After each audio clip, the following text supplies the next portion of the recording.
us on the show. Cash, what up, brother? Coach, what's going on, man? How you doing? Thanks for having me Man, on today, man. I'm good. I appreciate you coming on, man.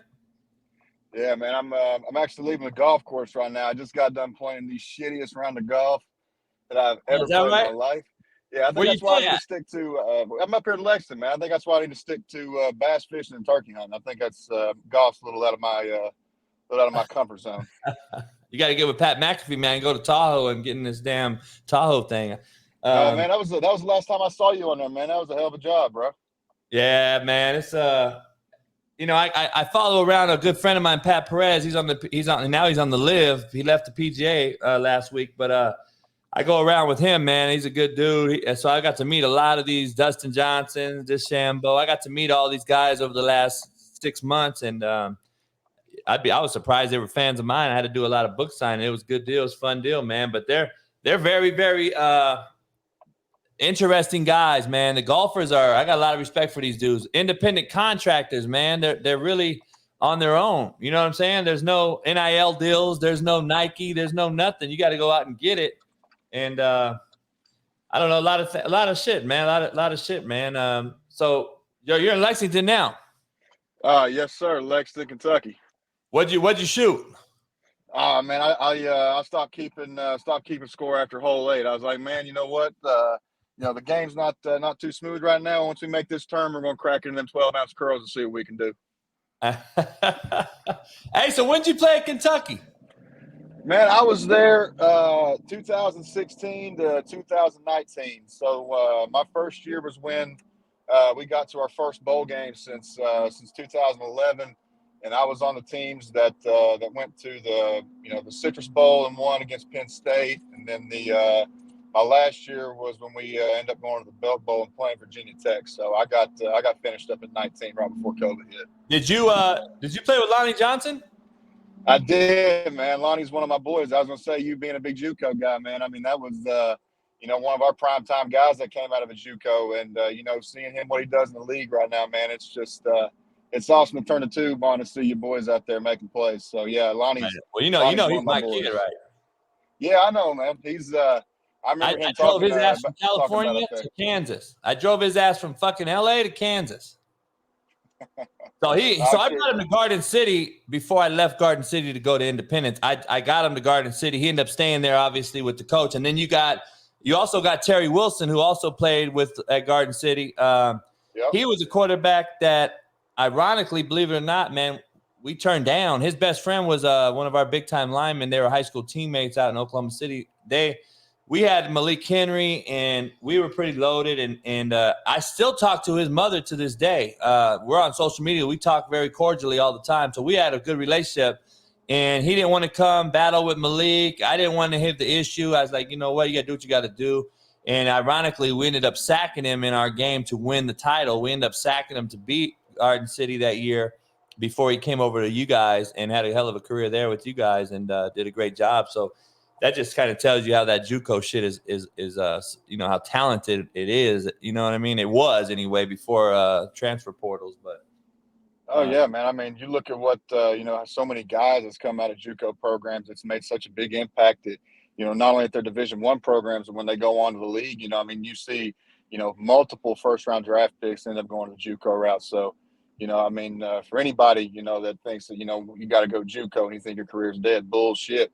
You go there and play some of the best damn football you ever played in your life. So, yeah, they don't props get it. off to all them guys, man, for real. Yeah, they don't get it, man. Hey, you got some familiarity with some big-time guys. I heard you go turkey shooting with Josh Allen. He's a California JUCO guy. What's going on with that? Tell us that story. How'd you get hooked up with Josh?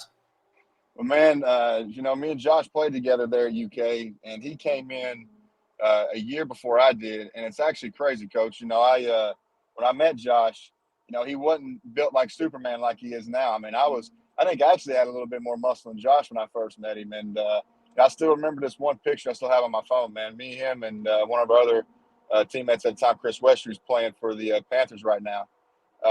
We used to go get extra lifts in over at the facility and stuff just because, I was a new guy on campus. And, Josh was always that, really great guy to take young dudes under their wing and, try to make them better, every way he possibly could. And, we were all standing beside each other. And I got a little bit more of a bicep pump than Josh has, but then he obviously hit that growth spurt, and just the the work ethic that dude has, definitely rubbed off on all of us that were around him. And he was Josh is a great guy to be around, man. He's I used to say that he was a 14-year-old kid and a 6'5", 265-pound body that could run a 4.6 40 and sag down a quarterback faster than anybody I've ever seen. But he was always a guy that was wanting to do something outside of football.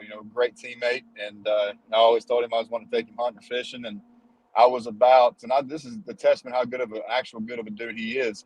And so I was down probably about, I'd say, an hour and a half away from where his house is there around Jacksonville. And I told him I was coming down. I was like, man, I got my camera crew with me. We'd love to have you out here with us. It'd be great if you could make an episode with us. And he's like, hell yeah, man, I'll come. I've always been wanting to do this stuff with you. And I was like, well, I said, here's the thing. I said, we could probably go in the evening because, early turkey hunt, really how you do it, you get up, you're underneath the tree, still when the moon's out, you're trying to locate a bird, or if you got one set up already, you're trying to get in, get out as fast as you can. And so I was asking him, I was like, you want to, do the, come in the evening? Because, I don't want you to have to wake up at 4 o'clock in the morning and drive. And I could hear his wife, Caitlin, in the background. She's awesome too. And she goes, no, he has to get the full experience, this and that. And he got on the phone. He goes, well, I guess I'll see you at 5:30 in the morning, bro. And so he got up at 3:30, man, and left at 4 o'clock. And from his big ass mansion there in Jacksonville, and drove an hour and a half to go turkey hunt with me, man. And that meant more than than he'll ever know. And it was awesome to go out there with him, even though he was in the all white Adidas and I had to throw some grass and shit on his feet so the turkeys wouldn't see it. But it was a hell of a time. Man. Hey, he was a violent dude. Like he's the all-time sack leader, isn't he? Yeah. I mean, just unbelievable get off, unbelievable hand-eye coordination and technique. And, that wasn't by coincidence. I mean, the guy literally was busting his ass every single day, doing the little things over and over and over again, always getting the extra rep, no matter if it's in, the weight room, out from the practice field, after practice, in the film room.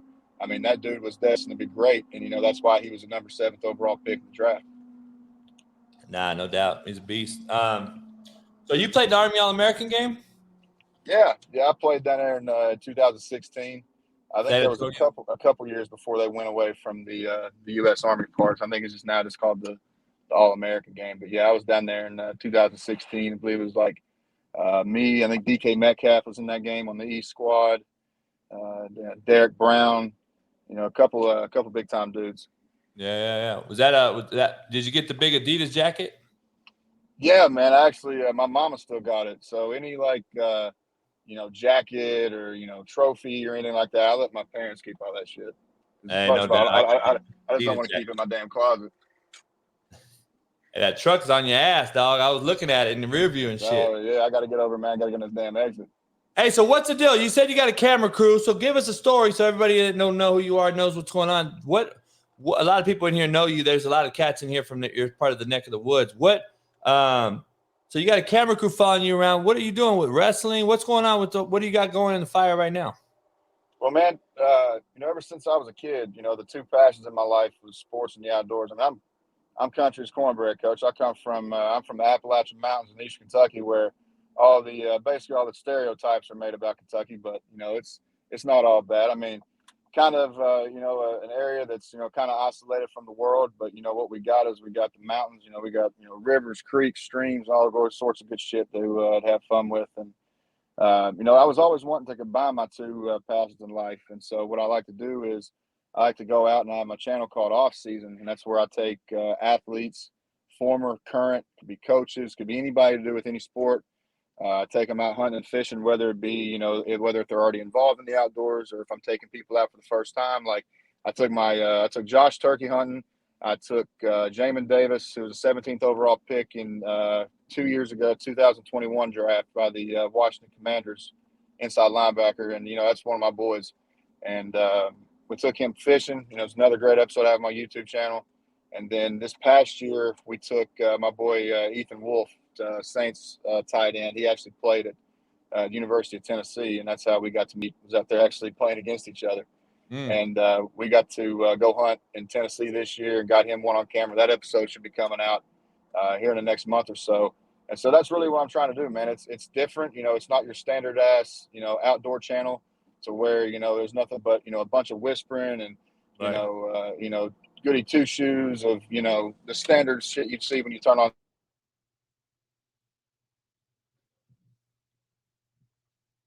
I might have lost him. I think I lost him here, but he'll call back. Christian, you might have to call back. So he's got a lot of stuff in the fire. He's got a channel on YouTube called Off Season. If you guys aren't familiar, go head on over there and check it out. But that's what he's explaining right now. You there? You got me? Yeah. Yeah, that's my bad, man. I went by a damn area where they pick up random ass Wi-Fi that don't work. But yeah, like I was saying, it's just so it's what is it called on YouTube? Off Season with a Z? Yeah, OFFSZN, just one word, OFFSZN. And off that, I have a podcast, you know, that I'm trying to get going. You know, I'm more focused so on the video side of things, but you know, podcast is great. I love sitting down talking to people and you know getting to know them and you know getting their outlooks on life and you know what else not. But really, right now, my focus is on you know trying to build the video series and try to take out as many athletes as we can. But if we can't get any athletes, you know, there's a couple episodes just me and my buddy. You know, just out there doing our thing too. So it's a hell of a time, man. We got to get you out there, get you a turkey or, you know, go fishing with us or something, man. That'd be a hell of an episode. Oh yeah, man. I ain't been fishing in a minute, man. My grandpa used to teach. He taught me how to fish when I was a little kid. I haven't been fishing. Out here in the West Coast, you know, we got the ocean and then you got to drive far away to get into like the Sierras where there's actually rivers, creeks, and lakes and shit. So SoCal, the big city life, there ain't shit. And you definitely don't want to fish in it if there is a lake. You're going to pull out a fucking car tire or a battery, you know what I mean? So, or an epidermal fucking needle and shit. But I'll come out, man, no doubt. I'll come out, man, and chill with you. So you also do wrestling? Nah, not really, man. It's I guess what I have up on my Instagram page or, you know, social media or whatnot, it was a deal to where one of the radio personalities around here in Kentucky, he actually purchased a development company. It actually used to be like the minor leagues for WWE. It's called OVW, so Ohio Valley Championship Wrestling. And he had this deal to where like it was king of the bluegrass tournament to where like he would have certain people from around the state that people knew to be like celebrity managers or whatnot. And me having, you know, being more of a fan of wrestling and kind of understanding the business of it and the ins and outs of, you know, what it takes to honestly be a wrestler, it's they kind of had me more involved in you know, in the actual matches and shit like that. So I dropped a couple stunners. I caught a dude off the top rope and I got slapped by a Playboy model. I mean, I didn't mind that part, but it was pretty fun, man. But nah, as a career or anything like that, nah, my body's been through enough hell, man. You ain't trying to take the Pat McAfee route. Do both. Hey, huh? man, he set the standard, man. I'm telling you what, man. Oh, like man. I don't ever want to like you know copy anything anybody does because you know everybody's unique. But Yep. you know, as far as setting the standard for people that's you know trying not to you know be in the everyday you know sports media, you know, especially the shit I'm trying to do with trying to combine you know the outdoor world into the sports world because you know what I'm trying to do nobody's really done as far as you know being colorful, you know, showing more emotion and different shit like that to where it's you know, might shake a couple feathers here and there, but you know, a guy like Pat McAfee who goes out and just him and his boys, man, you know, just shooting the shit, talking sports and everything else. And I think that's why it's taken off so well, just because, you know, they're just authentically being themselves. So yeah, man, he he's set a the unicorn. standard for all that shit for real. He's a unicorn, bet on himself, man, and got it done. You know what I mean? So look, let me ask you something, man. Not to be biased or not, you know, who's winning the SEC this year? Is it going to be the norm or does your boys have a shot? They're getting better every year. Tennessee's supposedly getting better. I mean, it's going to be more competitive maybe. Or is it just going to be Georgia and Alabama run away with it again? Man, I believe, you know, Kentucky's definitely got a good shot, man. They really do. You know, it's just a thing to where they have the pieces, you know, they have the pieces to do it. I believe they got the maturity level to do it. I believe they got the leadership, not only on the coaching staff, but it's more of a player-led team. And I believe that's the culture that we've built there at the University of Kentucky through Coach Stoops and through the teams that have been there. You know, I think that, you know, having Will Levis back there under center is huge. I believe having guys back from that extra year from COVID, like DeAndre Square and Jaquez Jones over on the defense side of things, running things up the middle there at the linebacker position. And you got a couple of key guys coming back from injury on the defensive line. It's just about putting all the pieces together, man. You know how it goes. And, being able to play at the highest level each day in and day out, especially, when you go down to the hedges like in Georgia, we go to the swamp in Florida, you've got to be able to go out and perform. And I think Kentucky's got the talent to do it. It's just about, finding those pieces to finally put it all together and get ourselves to Atlanta, man, because it seems like every year, it's just that building block of getting an inch closer. And I believe, any time now, it's Kentucky's time to win the East. I got a relationship with Stoops, all the Stoops, but one of them, Mark, he was at Arizona with his brother when I was a head coach at Compton. Man, I sent him a few players that were ballers for him. How'd you get along with him? Was he a good leader of men, young men? Did you get something out of him more than football, like and you could take in life, or is he just a football coach and he's there to get you through the process? No, man, he's way more than a football coach. I'm actually in business with him now. So Coach is actually the majority owner of RD1 Spirits, which produces Old William Tar bourbon here in Kentucky. It's a Kentucky straight whiskey. I originally growing up, I really wasn't a bourbon guy, but now being involved in the industry, it's pretty good stuff once you get used to it. And, Coach, ever since the recruiting process, when I believe I was telling a story the other day to somebody about the whole recruiting process and how it was, when I was getting recruited versus how it is now. And, one of the things I told him was that you could my thing about it is, Coach, is that, my thing is that I'm a big on authenticity. I can, young men can, smell bullshit a mile away. And, there was the thing about Coach Stoops is that there was no bullshit about him. You could, at that time, we weren't going to bowl games. We weren't having 10-win seasons. We weren't signing the, top guys in each recruiting class. But, I believed in the vision that he saw for the university and the program. And you could just feel his energy, when he spoke about it. And I had a couple guys that were also in state that year in my recruiting class to where, they had already committed and, it was a hometown thing. I could have went, multiple different places, but, it just felt like, this is the right place for me to play. It was the right place for me to, grow as a man. And, that's one thing Coach Stoops does. He puts in, different programs throughout the time I was there to where he's bringing in different speakers from all different walks of life, from finances to agents to, different walks of life to where, like, he's explained that there's a life, outside of football. And there's a lot of us, including myself, that's not going to get the NFL opportunity. So you need to be ready to, be a man outside of football. And, what he's done with that program just solidifies, Kentucky being, a program from an all-around standpoint, not only on the field, but off the field as well. So, yeah, man, I owe everything to Coach Stoops. If it weren't for him, man, I wouldn't have, been out playing golf today with, two of my best friends that I played with and was roommates with throughout college. So, everything I have today, I owe to football. And, if it weren't for Coach Stoops giving me the opportunity, I wouldn't have that. Hey, I got much love for you. I mean, me being from the inner city, right? I was raised with most brothers growing up. Have been raised by mostly all black women. Raised me as a kid, but you coming from the stereotypical, what quote unquote backwood, Appalachian Mountains, sticks, whatever people say, and it's all bullshit if they've never been there, right? 'Cause I know where you are. The country's beautiful. Same with people that stereotype Compton and think this is this. I mean, most of the shit is true though. But you going to Kentucky, playing in the SEC, majority 6 out of every 8 of football players in college football are black.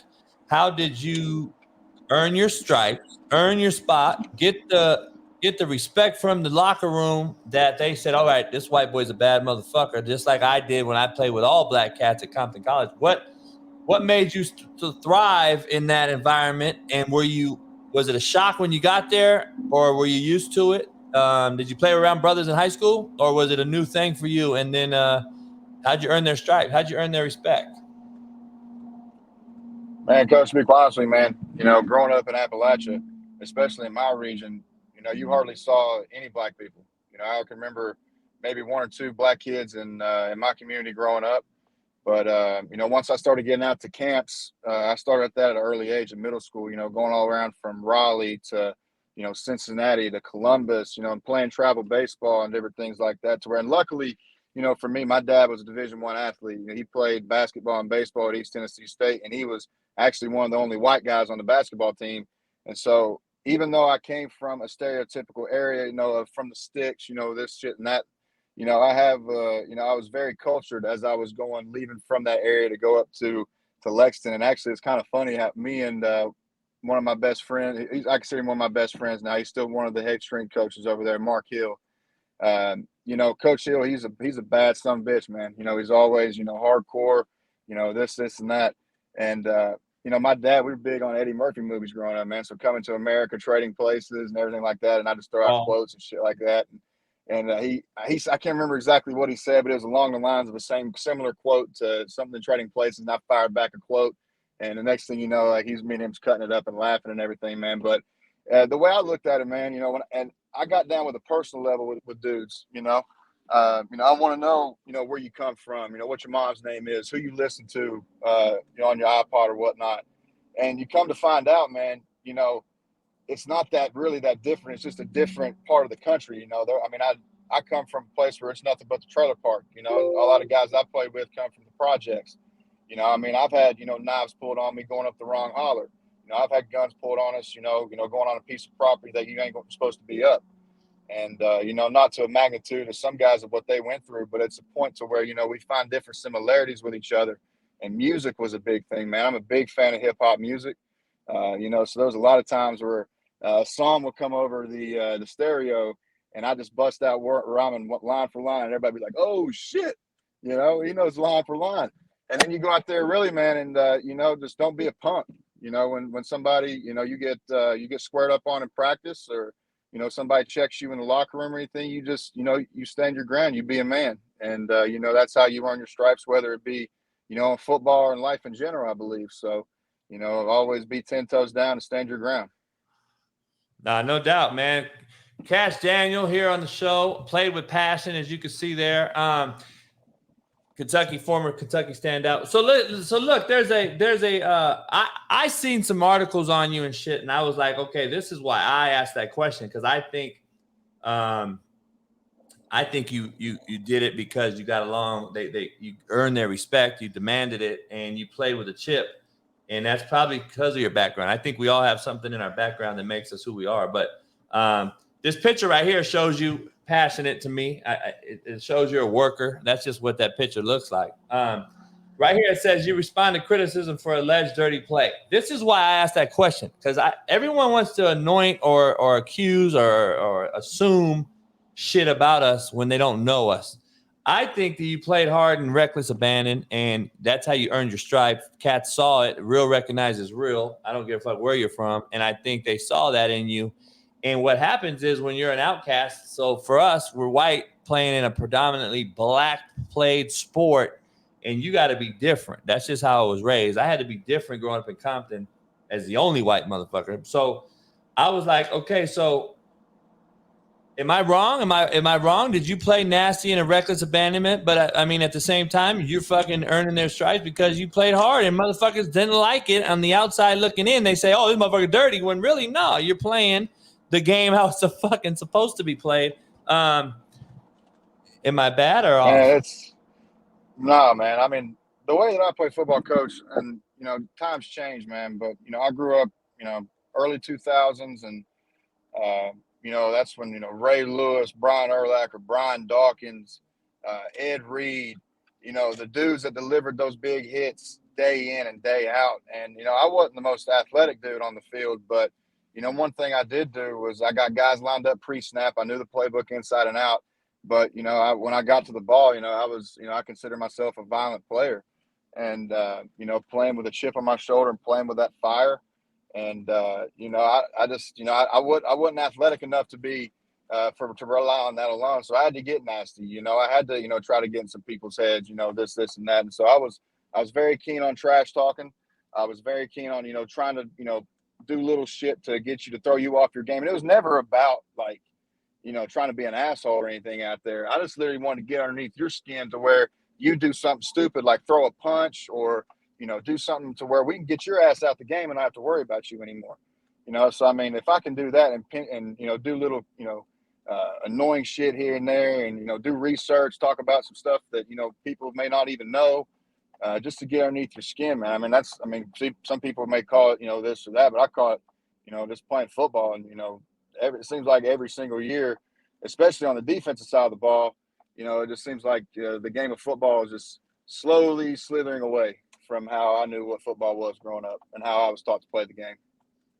Man, you're like a coach's dream. I'm just telling you, when you're at that level and you have a guy like you that plays the game like you did, because I was watching a little bit of you, you have to have you. Like, you have to have you, in my opinion, you have to have a guy like you on the field. And a lot of people don't grasp that concept.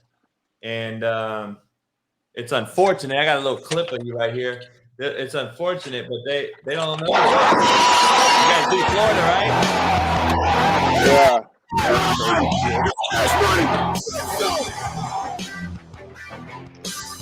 That's right. Hey, the best damn game I played in my career out there too, man. You beat Florida. That wasn't, we beat everybody. We beat the same thing. It's a flex. It is what it is. It ain't bragging if it's true. And no, I love it. Especially after 31 years or whatever in the hell it was, we haven't beat them since, man. I mean, that wasn't. I've always wanted. Like I said, a big wrestling fan and everything, and that just kind of came out last moment. I grabbed my cameraman. I was like, "Hey, man, we about to win this damn ball game. I got something cooking. If you want to get something on camera." What? Who named you and why the K? Man, so I actually told this story on my podcast. I don't know if I released this episode yet or not, but I've heard like 4 different stories on my name, so I don't know which one to believe.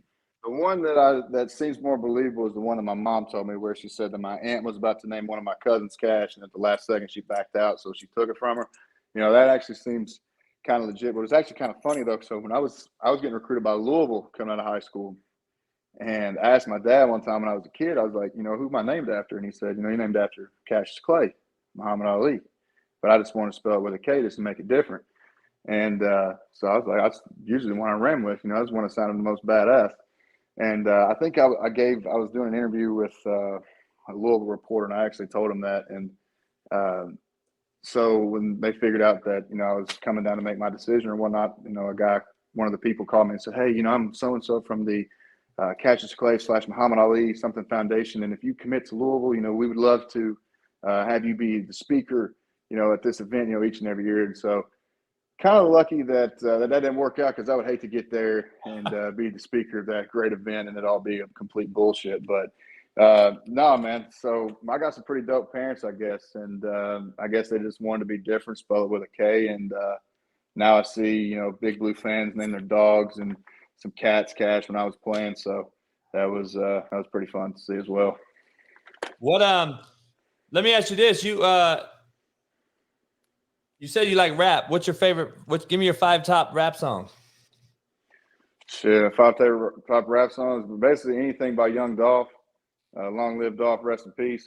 Really? Anything? Yeah, Nipsey Hussle, Hustle and Motivate. That's one of your West Coast boys out there.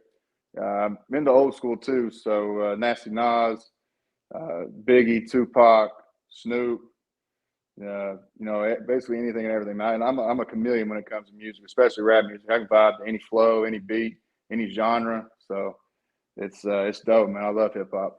No doubt, man. I watched your film. I was watching your film earlier, and I was like, Alan, one of my former players who's in the chat here. He Florida. He's from Florida and signed with Syracuse out of high school and played for me in JUCO, and then he ended up playing at UTSA and Rhode Island. But he said similar thing that I was just going to bring up. Like, I watched your film, and I got 3 linebackers in the league. I got 27 in the league currently. I just had 7 drafted. I watch your film, and I'm like, well, you're fucking better than half the guys I see. Not only in college, but in the league itself right now. Do you think being a white boy at backer hurt you? No, man, I don't think that's what hurt me. I think what hurt me was, the film that I did have. A lot of people don't know, man, I played injured my whole career. I was having surgeries in the middle of the season that nobody knew about, having multiple surgeries after the season. I was an injury-prone dude. Mixed on that with a bunch of concussions. A lot of them I didn't even report because I didn't want to sit out. I mean, you know how it is. Once you get your job, you've been working, your whole life for, you're going to do anything you can to stay on that field. And that's what I always did. I think that's another reason why I got some respect, for my teammates because they knew that, if I could walk and I could breathe, and I was going to be out there battling with them no matter what. And so, I mean, I broke my hand. I still got the scar on my hand here. It's not that bad of an injury, I guess, but broke it against Vandy on a Saturday, had surgery that Sunday, practiced all the way throughout the week with the club, played the rest of the season through that shit, getting shot up between my fingers and on my hands, my shoulders getting shot up, getting a spine shot, once every 6 months. And so I actually thought I had a deal worked out with the Saints coming out before the draft even started as a free agent that my agent worked out. And then it got to the 6th round. This was after COVID, so we didn't have any rookie mini camps, none of that shit. And so I'm sitting there, I'm thinking, I'm not going to get drafted. And I was actually at my girlfriend's house at the time, and I get a text from the linebackers coach from the Giants. And he said, we have 3 draft picks in the last round. If you're still available, we want to make you a Giant. And so I looked, and they had 2 picks in the early round, and they had Mr. Ravel, the last pick of the draft. And I was like, okay, well, the 2 first draft picks wasn't me. And I was, okay, I'm about to be Mr. Ravel. This is, pretty cool. I guess I'll get drafted or whatnot. And they take a linebacker out of Georgia. And so I'm just sitting there thinking, what the fuck? And I called my agent instantly, and he was like, hey, listen, they red flagged your medical records. And so, I guess that shows you how low on the totem pole I really was, because, that's one of the first things I look for is your medical records, this, and that. So once that got red flagged, the Saints deal got pulled, and, they tried to make a couple calls and not that. But at the end of the day, man, I was already deemed a slow, white kid playing linebacker in the SEC. And so I was, not the most athletic guy on tape, but, when I get down in the run zone and this and that, man, I felt like I was, a pretty, standard SEC linebacker at that standpoint, especially getting guys lined up pre-snap. But, it's been 3 years going now. And so it could be a hell of a lot worse, man. So I'm thankful for, everything that's come and gone. So can't complain. No doubt. Stand up dude, man. I respect it, appreciate it, man. The thing is, there's a different side of it on my end because I've seen the bullshit and seen it all. And I got all these guys in the league, and I've got to talk to so many guys. I got a lot of friends coaching in the league. I got some guys working in upper management there in the league, in the office. But it's unfortunate because all the shit you say is all the right shit, right? We all know. And you're not just saying it to be politically correct because you're a smart dude. You're saying it because it's what you feel. But also you're doing it because it is the right thing to do. You played with the reckless abandonment. You played with how we want to coach. We want to coach guys that are available, right? And you did that, and you deserve shit that some people don't get. And I always tell kids all the time that I've had, and they're like, Coach, I think it's because I'm white or what. It's linebacker and running back very, very. It's looked at very differently, whether you realize it or not. And probably in years from now, you'll get it, you'll see, and you'll say, fuck, man, I might have been fucked. I don't put it past, obviously the NFL, they want these. The backers they're built like you now. They're all your size. They're your size. They're all that. They may be vertically faster, but they're not horizontally to the ball any faster than you. And that is what the NFL is. Now they want you to carry guys vertically. You got to carry the tight end. You got to carry the back vertically. All this mismatched man defenses guys run now. But the only thing I see is that, in which you can cover up now with all the quarters match coverage you run in the NFL. So it's like, I don't know if that's true or not, man. It's hard to say because you gave your heart and soul to this thing. You played hurt. You played injured. A lot of different people don't realize these motherfuckers now won't even play hurt, a little less play injured. But you did all that, gave it to your brothers out there on the field, and that's all people can ask for. And that's something you can go to the grave knowing you did. And that's all we can live with. Man, we live with what we have as our word, and we live with what we did, not what we say we did. And that's what people don't get. We are who we are, not what we say we are. And so I commend you, man. I appreciate all the shit you did. And you think they're in good hands with the QB they got, huh? Oh man, definitely, man. I appreciate you, man. But yeah, I think Kentucky's in good hands with Will Levis, man. I believe that's a prototypical style pro quarterback. With Nick Scangarella coming in as the OC, a former OC of the NFL, having a guy like Liam Cohen last year, introducing that new style of offense, which was one of the most exciting times to watch a Kentucky offense play. No disrespect to anybody that was, a part of the offenses before, but, just being able to see Kentucky run the ball and then be able to throw the ball vertically downfield and be able to connect and actually be a threat down the field for, SEC defensive back groups, it's, pretty exciting to watch them with a guy like Will Levis, who's not afraid to throw it. The one thing I will say, you look back at the guy's stats last year, maybe had a couple interceptions more than what you wanted, but, the guy's not afraid to throw it. And that's a guy I want back there at quarterback. I want a guy that's not afraid to try to fit that sumbitch in there between double coverage, because, hell, if it works, it's going to be a hell of a play for us. But if it doesn't, it doesn't. We got a hell of a defense back there. Let's go stop him and get the ball back in his hands. So, I believe in number 7. I believe in what Coach Stoops is doing, putting guys in position to, either make those play calls like Coach Scoj, and, putting a guy back there like Will to be able to deliver it to these receivers. And so I'm looking forward to seeing the young receivers work too, man. We got a lot of work, I think, cut out for the young receivers, but I believe they're in a great position to do some good things this year. Is you talk like a coach, man. Any future desire? Man, I would, but I'm kind of like you, man. I got that high motor, man. I don't think that you were talking about kids today, wanting to play hurt. The game today and people today, just soft as a baby's ass, in my opinion, man. Especially when it comes to football. So I might have to take a couple years off and kind of see what this new style of football is like, and see if I can give my 2 cents as a coach. But as of right now, I think I'm just going to try to connect the outdoors and the sports world together. No. Hey, great plan, man. I couldn't do it right now. I have no desire, man. It's just, I'd be fired day one, because I'm not going to change. You know what I'm saying? I'm not going to change, and I'm not going to, like, too many people nowadays are, we're changing to appease the weak. That's what we're doing nowadays in America, all over the fucking place. That's the problem, man. And that's why I couldn't do it, because I'm not going to change for your soft ass. You know what I'm saying? And that's like, people, and then they're going to look at us and judge us as the bad guy, when it's like, no, we're telling you the truth. You fuckers are scared of the truth. And that's the problem right now, man. It's unfortunate. So what's next, man? You're shooting this show. Your Twitter and your handle is what? It's at Kash Daniel 15 on Twitter. Yeah, so I made that shit in high school. I guess I need to change. You wore 15? That was my high school number. Yeah, that's when I played quarterback back today too, man. You should pull up that film. I might be able to. May not be a straight out Power 5 quarterback, but you're a dude. If you needed me down there in the JUCO National Championship, somebody goes down, I can run that power option for you, brother.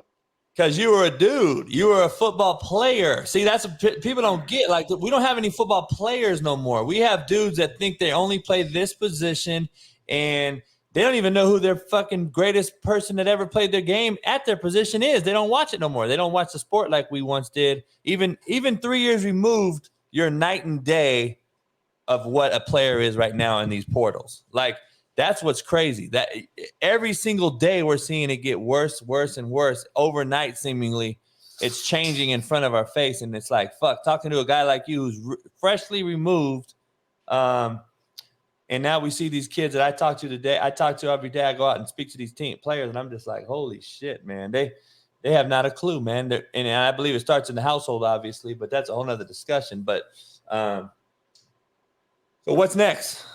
Any admirations, any goals, dreams? Oh, man, I got a bunch of goals and dreams, man. Blow this thing up you're doing? Blow it up? Yeah, let's blow it up, man. The goal right now is to get this off-season thing going, and to be able to show a different side of the athlete, man. Another thing for me is that, like you were talking about, like when people watch me play, I played with that regular Savannah, but also played with like a character, almost like a wrestling character almost. That's what got me going. I just flipped that mental switch, and that was the stuff that got my juices flowing and shit like that. So everybody probably thought, oh, this dude's a crazy badass, beer drinker and shit like that. He must be like that off the field. Nah, bro, I'm a fucking introvert. I don't go out. I don't speak to anybody. Like, just me and my homeboys, watching TV, chilling. And but it gets to show a different side of the athlete, to where they're always surrounded by cameras. CBS, ESPN, this and that, to where we want to be able to get them out in an environment that's where they can just let their hair down, take a deep breath out, and enjoy, what the earth's provided. And I know it might sound like some hippie shit there, but it's cool for me to go out and and see these guys be relaxed and and thoroughly enjoy themselves. So my goal is to tie up with that, and try to make that bigger. We're taking premier athletes, somebody like. One of my dreams is to, go deer hunt with Brett Favre, or, bass fishing with Dion, or something like that, or bass fishing with The Rock, or some shit like that. So it's that's the dreams and goals, and try to make it in sports media as well. I do some I talk football with Kentucky Sports Radio here during football season. Just going to try to start up my own little college game day show, throughout the week, throughout college football season this year, and see what we can do with that, and just try to continue to be myself, man. And that's try to have better good days and worse days, and keep plugging, brother. That's all I got. Hey, man, hey, I love the admiration, man. I love what you do. Great dude. You seem like I haven't met you. I think I'm a good judge of character, being a recruiter my whole life. So, I bet the house on you. But I appreciate you coming on, man, and keep grinding and doing what you do. On Instagram, it's Kash Daniel 56, right? Yeah. So that's what I got to do, man. I got to get my numbers corrected so nobody gets confused. Hey, that's that marketing shit, man. That's right. Like Christian, man, he'll hook you up. Hey, it was a pleasure to have you on, man, and we'll have to do it again and chop it up, man. I got to get you some of my slapdick whiskey, man. It is absolutely one of one. It is premium. It's big time. My vodka just dropped yesterday, but the whiskey is one of one, and I'm gonna send you a bottle for sure, and try it out, man. Let me know how you like it, and like I said, we got to hook up. I got to get out there. I got to get you out here to LA. I'm doing a release, man, actually a vodka release party here. Got some big comedians, celebrities, different folks on July 9th here at my house, actually. I got a big backyard. We're going to do a whole setup here. So July 9th, if you ain't doing shit or willing, let's hook it up and we'll chop it up and try to get you out west here, man. Show you the beach. Hell yeah, man. That'd be dope, man. Coach, I appreciate you having me on, man. Doing, man. Keep grinding, brother. And if you ever need anything, let me know. Hey, man, no doubt. Same here, Coach. We'll talk to you soon.